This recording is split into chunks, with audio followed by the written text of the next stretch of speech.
Hello दोस्तों। लोहागढ़ किला राजस्थान के भरतपुर शहर का एक महत्वपूर्ण दुर्ग है। इस किले का नाम मजबूत धातु लोहे के रूप में रखा गया है क्योंकि यह किला सभी समय के सबसे मजबूत किलों में से एक है। इतिहास की माने तो इस किले पर कई बार आक्रमण हुए, लेकिन यह किला आज भी शान से खड़ा हुआ है। इस किले की दीवारों को तोड़ने की शक्ति न तो मुगलों और न ही अंग्रेजों के पास थी। इस किले परिसर में अनेक स्मारक शामिल हैं, जिनमें से ज्यादातर स्मारक जीत के प्रतीक के तौर पर निर्माण करवाए गए हैं। इस किले के परिसर में अनेक स्मारक शामिल हैं, जिनमें से ज्यादातर स्मारक जीत के प्रतीक के तौर पर निर्माण करवाए गए हैं। लोहागढ़ दुर्ग के भीतर आकर्षक संग्रहालय भी मौजूद है। लोहागढ़ किले का इतिहास। वह संग्रहालय किले की प्रमुख इमारतों का एक हिस्सा माना जाता है, जिसमें इतिहास में दिलचस्पी रखने वाले लोगों को खुश करने के लिए बहुत कुछ बातें जान सकते हैं। लोहागढ़ किले का निर्माण सन 1730 में महाराजा सूरजमल द्वारा करवाया गया था। सूरजमल ने सारे धन और शक्तियों का उपयोग अच्छे उद्देश्य और भलाई के कामों में किया था। लोहागढ़ किले की दूसरी जानकारी पाने के लिए, जैसे कि इतिहास, वास्तुकला, संग्रहालय, अन्य इमारतों का इतिहास जानना चाहते हैं तो वीडियो को आखिरी तक पूरा देखें। लोहागढ़ किला किसने बनवाया था? लोहागढ़ किले का निर्माण 1733 को महाराजा सूरजमल द्वारा किया गया था तथा इस किले को आयरन फोर्ट के नाम से भी जाना जाता है। लोहागढ़ किला पहाड़ी किलों में से एक है। लोहागढ़ किले को मिट्टी से बने होने के कारण उसे मिट्टी के किले के नाम से भी जाना जाता है। लोहागढ़ किले का इतिहास बहुत ही प्रसिद्ध रहा। लोहागढ़ किला अंग्रेजों के हमले को झेलने के लिए भी जाना जाता है और यह किला भारत में शांति और सुंदर वातावरण में स्थित है। भारत का यह किला एकमात्र अजय किला कहा जाता है क्योंकि इसे कभी भी कोई जीत नहीं पाया। यह किला मिट्टी का होने के कारण इस किले को जितने भी आक्रमण गोला बारूद से हुए, वो गोला बारूद मिट्टी में ही दबकर खराब हो जाते थे। इस कारण लोहागढ़ किले पर आज तक कोई भी विजय प्राप्त नहीं कर सका। लोहागढ़ किला कहाँ स्थित है?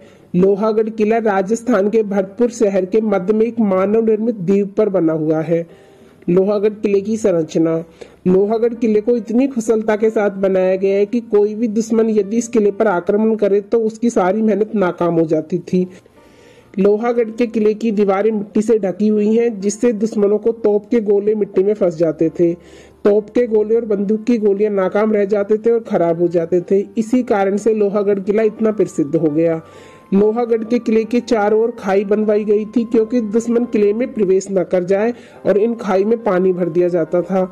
इतना ही नहीं बल्कि दुश्मन तैरकर किले तक पहुंच न सके, इसलिए इस खाई के पानी में मगरमच्छ रखे गए थे और एक ब्रिज बनवाया गया था जिसमें एक द्वार था। लोहागढ़ किले की प्रमुख दीवारों की ऊंचाई तकरीबन 100 फीट और चौड़ाई 30 फीट है। इन दीवारों का बाहर का हिस्सा ईंटों से बनाया गया है और आंतरिक हिस्सा मिट्टी से बनाया गया है। लोहागढ़ किला मिट्टी से बने होने के कारण इसे मिट्टी का किला भी कहते हैं। लोहागढ़ किले के अन्य स्मारक। लोहागढ़ किले का अष्टधातु द्वार। लोहागढ़ किले का यह अष्टधातु किले का मुख्य प्रवेश द्वार है। गेट के स्पाइक्स 8 धातुओं से बने होते हैं, इसलिए गेट को अष्टधातु या 8 धातु द्वार कहा जाता है। यहाँ अष्ट का मतलब 8 और धातु का मतलब है धातु। द्वार से युद्ध के हाथियों के चित्रों के साथ साथ गोलागढ़ है। ऐसा कहते हैं अष्ट धातु द्वार चित्तौड़गढ़ किले से संबंधित था, जिसे अलाउद्दीन खिलजी दिल्ली ले गया था, जिसे सन 1764 में राजा जवाहर सिंह द्वारा लोहागढ़ किले में वापस लाया गया था। लोहागढ़ किले का लोहिया द्वार। लोहिया द्वार किले के दक्षिण क्षेत्र में स्थित है। इसे दिल्ली से लाया गया था क्योंकि यह चित्तौड़गढ़ किले का एक हिस्सा था और अलाउद्दीन खिलजी द्वारा लाया गया था। लोहागढ़ किले का बलुआ पत्थर का दरबार। लोहागढ़ किले का महाराजा मीटिंग हॉल था, जहां राजा सार्वजनिक और निजी सभाएं करते थे। हॉल की दीवारों पर आकर्षण नक्काशी की गई है। लोहागढ़ किले के हॉल में स्तंभ और मेहराब भी हैं। हॉल को संग्रहालय के रूप में बदल दिया है। लोहागढ़ किले की खाई। लोहागढ़ किला खाई से चारों ओर से घिरा हुआ है। खाई की चौड़ाई 250 फीट और गहराई 20 फीट है। खाई को खोदने के बाद 25 फीट की ऊंचाई वाली और 30 फीट की चौड़ाई वाली एक दीवार का निर्माण करवाया गया था। किले में जाने के लिए और बाहर निकलने के लिए 10 द्वार का निर्माण करवाया गया था। प्रत्येक द्वार प्रमुख सड़क की ओर निकलता था और सड़क के सामने एक बड़ी खाई थी, जिसकी चौड़ाई तकरीबन 175 फीट और गहराई तकरीबन 40 फीट की है। लोहागढ़ किले की दीवारें। लोहागढ़ किले की मुख्य इमारतों की दीवारों की ऊंचाई 100 फीट है और चौड़ाई 30 फीट है। दीवार का बाहरी हिस्सा ईंटों से बना था, लेकिन भीतरी हिस्सा मिट्टी से बना था। तोपों की गोलाबारी से आंतरिक भाग प्रभावित नहीं हुआ। लोहागढ़ किले के बुर्ज। किले में 8 बुर्ज या मीनारें थी, जिनमें से जवाहर बुर्ज सबसे ऊंचा है। इस बुर्ज पर बड़ी तोपों के पहिए लगाए गए हैं। तोप के पहियों पर इतना भार था कि हथियार खींचने के लिए लगभग 40 जोड़े बैलों का इस्तेमाल किया गया था। कई छोटे तोपों के पहिए भी लगाए गए थे, जो या तो युद्ध के दौरान लूट लिए गए या राजा द्वारा खरीद लिए गए थे। लोहागढ़ किले का जवाहर बुर्ज और फतेह बुर्ज का निर्माण किसने करवाया था? लोहागढ़ किले के जवाहर बुर्ज को राजा सवाई जवाहर सिंह ने सन 1765 में मुगलों पर अपनी जीत की याद में बनवाया था। जवाहर बुर्ज का उपयोग राजाओं के राज्याभिषेक और समारोह के लिए भी किया जाता था। बुर्ज की छत की दीवारों पर भित्ति चित्र है, जो अब इसका अस्तित्व मिट रहा है। बुर्ज में मंडपों की एक श्रृंखला भी है। फतेह बुर्ज का निर्माण राजा रणविजय ने करवाया था। यह विजय स्तंभ एक लोहे में से बना लोहा स्तंभ है, जिसमें जाट राजाओं के वंश का समावेश होता है। जीत सिंह ने अंग्रेजों पर अपनी जीत की खुशी में सन 1805 में बुर्ज का निर्माण करवाया था। लोहागढ़ किले का विजय स्तंभ।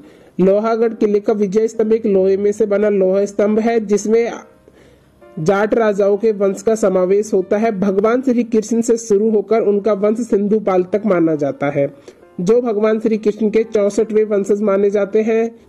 यह महाराजा बृजेंद्र सिंह तक जाता है, जिन्होंने सन 1929 से 1948 तक शासन किया। वंशावली में वर्णित शासक यदुवंशी जाट है। लोहागढ़ किले का महल खास। लोहागढ़ का महल खास सूरजमल द्वारा बनवाया गया था, जिन्होंने सन 1733 से 1763 तक शासन किया था।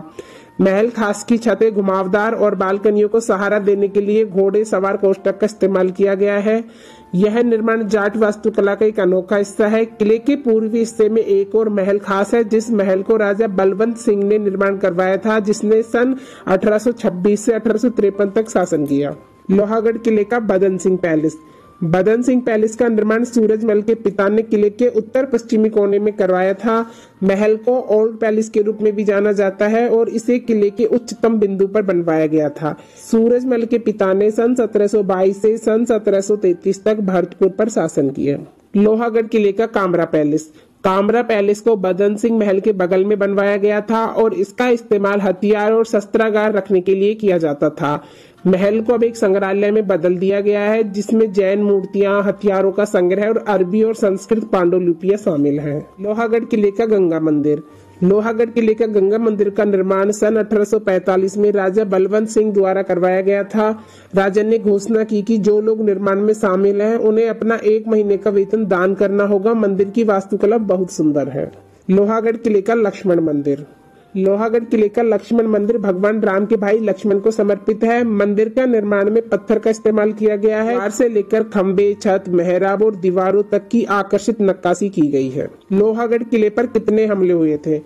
ब्रिटिश जनरल लेक राजपूत और मराठों के बीच दुश्मनी पैदा करना चाहता था, इसलिए उसने महाराजा रणजीत सिंह को संधि की लालच दिलाई और उस समय होलकर राजा उनकी सुरक्षा में थे और राजा ने उन्हें अंग्रेजों को सौंपने से इनकार कर दिया। अंग्रेजों के खिलाफ लिए निर्णय के बाद उन्होंने किले को चारों तरफ से घेर लिया और लेक के कहने के अनुसार किले पर आक्रमण किया, परंतु बुरी तरह उनकी हार हुई। उनके कई सैनिक और मंत्री मारे गए। 2 दिनों के पश्चात ब्रिटिशों ने दीवार तोड़ दी और जाटों ने तोपों के जरिए हमला किया। तीसरे हमले में अंग्रेजों ने सफलतापूर्वक खाई को पार कर लिया, लेकिन जाटों के हमले ने सैनिकों के शरीर में खंदक भर दिए। ब्रिटिश लेक को शांति संधि करने के लिए कहा गया था, लेकिन उन्होंने यह कहते हुए मना कर दिया कि सुदृढ़ीकरण आ रहा है। होलकर और रणजीत सिंह को सेना ने मिलकर अंग्रेजों पर आक्रमण किया। जब मुंबई और चेन्नई से आए सैनिकों से ब्रिटिश बल को मजबूत किया तो उन्होंने हमले को नए सिरे से अंजाम दिया। ब्रिटिश सैनिकों पर बोल्डर से हमला किया गया, लेकिन फिर भी उनमें से कुछ किले में प्रवेश करने में सफल रहे। इस युद्ध से ब्रिटिश सरकार को भारी नुकसान हुआ। लगभग 3000 सैनिक मारे गए और कई हजार घायल हुए। इसके बाद झील राजपूतों के साथ शांति संधि में चली गई। लोहागढ़ फोर्ट की यात्रा करने का सबसे अच्छा समय अगस्त से सितंबर तक आप लोहागढ़ किले में घूमने जा सकते हैं और लोहागढ़ किला सुबह 9 बजे से शाम 5:30 बजे तक खुलता है और लोहागढ़ किले में कोई भी प्रवेश शुल्क नहीं है। तो दोस्तों, यह था लोहागढ़ किले से जुड़ा संपूर्ण इतिहास। आपको वीडियो कैसी लगी हमें कमेंट करके बताएं। वीडियो पसंद आए तो लाइक, शेयर एंड सब्सक्राइब करें। Thanks for watching.